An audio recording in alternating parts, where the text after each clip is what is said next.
Yesu amaze kuzuka ngo yungura abigisha ubwenge. Nicyo kintu yakoze gikomeye cyane mu buzima bwabo, ngo yabunguye ubwenge ngo bakomeze basobanukirwe n'ibyanditswe, kandi ibyo byanditswe bivuga kuri Yesu.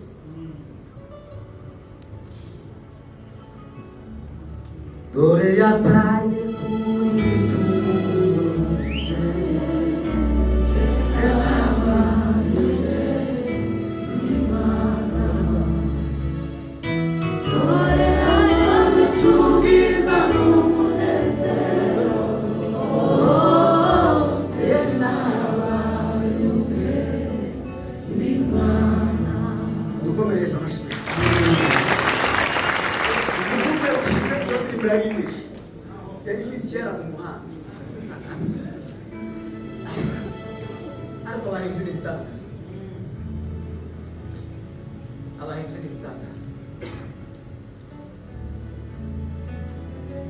abahinzi Imana isagize gusuke ko kwibaza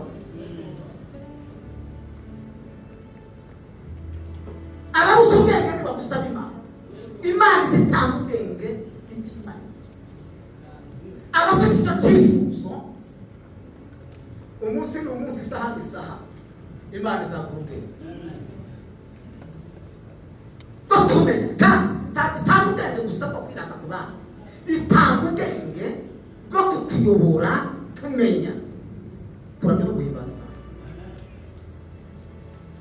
Imana. Imana ikora byose, ibikora kubw'inyungu gusoza kugira ngo ubwami bwayo bukomeze bwamamare. Abamamaza iby'ubwami ni abanyabwenge, ntabwo tukiza cyamamaza, kuko igifi iyo kigiye kwamamaza cyamamaje abantu bagakoma amashimwe cyoyiyoza akabakoroganye n'Imana. Ni nayo mpamvu muza umuntu ahamira abakuru b'ibihugu ntibotuma umuntu kwamamaza umuntu w'ijuru. Batora abagabo bafite ubwenge bashobora kwamamaza kandi bagashyitsa ubutumwa bwo bato. Ndabifuza ubwenge bw'Imana mu izina ry'Imana Yesu. Waba urwaye ngo isi kirekire arwaye, ahuye na Yesu, Yesu aramubaza ngo ese urashaka ko ukorera iki? Aravuga ngo Yesu ifite umwuka. Haleluya. Abantu baracyavuga ngo ibintu bazabura uko babigenza. Noneho bamara no gucanganyikirwa bakavuga ngo ibintu tuboza gusengesha, bakananirwa kubigorora neza mu bwenge kuko bizabivugwa.